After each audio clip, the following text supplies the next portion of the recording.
Guys, അപ്പോൾ ഞാൻ dinner ഉണ്ടാക്കാൻ പോവാണ്. ഇനി ഞാൻ അടുക്കളയിലല്ല ഡിന്നർ ഉണ്ടാക്കാൻ പോകുന്നത്, ബെഡ്റൂമിലാണ്. ബിക്കോസ് അടുക്കള നോക്കൂ, അടുക്കളയിൽ ലൈറ്റ് വർക്കിംഗ് അല്ല പണ്ടാറടങ്ങാനായിട്ട്. സോ എനിക്ക് ഇരുട്ടത്തിരുന്ന് കുക്ക് ചെയ്യാൻ വയ്യാത്തത് കൊണ്ട് ഞാൻ ബെഡ്റൂമിലാണ് കുക്ക് ചെയ്യാൻ പോവാണ്. ആൻഡ് ഇന്നത്തെ നമ്മുടെ സ്പെഷ്യൽ എന്താണെന്ന് വെച്ച് കഴിഞ്ഞാൽ I'm going to make chapati. ഞാൻ ഇവിടെ വന്നിട്ട് ചപ്പാത്തി ഉണ്ടാക്കിയിട്ടില്ല ഗൈസ്. റെഡിമെയ്ഡ് ചപ്പാത്തി മേടിച്ച് തിരിച്ച് മറിച്ചിട്ട് ഉണ്ടാക്കിയിട്ടുണ്ട്. പക്ഷെ ഞാൻ മാവ് കുഴച്ച് പരത്തി ചുട്ട് ചപ്പാത്തി ഉണ്ടാക്കാൻ പോവുകയാണ്. May be it will be A long journey, but it's okay. Sometimes കുറച്ച് ലോങ് ജേർണി ഒക്കെ എടുക്കുന്നത് നല്ലതാണ്. സോ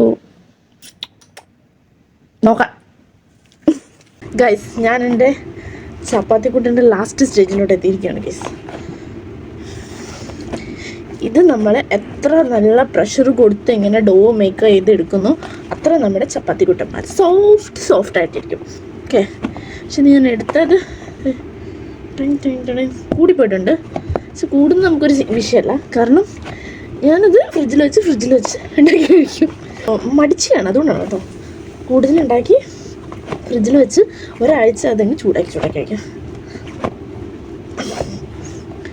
കിച്ചണിൽ പോകാൻ പറ്റാത്തതുകൊണ്ടാണ് ഞാനിപ്പം ഇത്ര കഷ്ടപ്പെട്ട് ഇങ്ങനെയൊക്കെ കടക്കൂട്ടേണ്ടി വരുന്നത്. കിച്ചണിൽ ഇരുട്ടാണ്. അപ്പോൾ പിന്നെ ടോർച്ച് ലൈറ്റൊക്കെ പിടിച്ച് അതിനകത്തോട്ട് കുത്തിയിരിക്കേണ്ടി വരുന്നത് ഭയങ്കര ബുദ്ധിമുട്ടാണ്. പിന്നെ റൂമിൽ വൃത്തിയുമില്ല. റൂമിലിപ്പം നമ്മുടെ സ്വർഗമാണ്. ഞാൻ മാത്രമേ ഉള്ളൂ, ഞാൻ തനിച്ചാണ്. ഞാൻ ഡ്യൂട്ടിക്ക് പോകുമ്പോൾ അവളുടെ ഡ്യൂട്ടി കഴിഞ്ഞ് വരും, എൻ്റെ കൊളീഗ്. അവൾ ഡ്യൂട്ടിക്ക് പോകുമ്പോൾ ഞാൻ ഡ്യൂട്ടി കഴിഞ്ഞ് വരും. സോ അതുകൊണ്ട് നമ്മൾ തനിച്ചായതുകൊണ്ട് നമുക്ക് എന്ത് തോന്നിവാസം വേണമെങ്കിലും കാണിക്കാം. പക്ഷെ ഞാൻ നല്ല കുട്ടിയാണ്, ഞാൻ തോന്നിവാസമൊന്നും കാണിക്കത്തില്ല ഗൈസ്.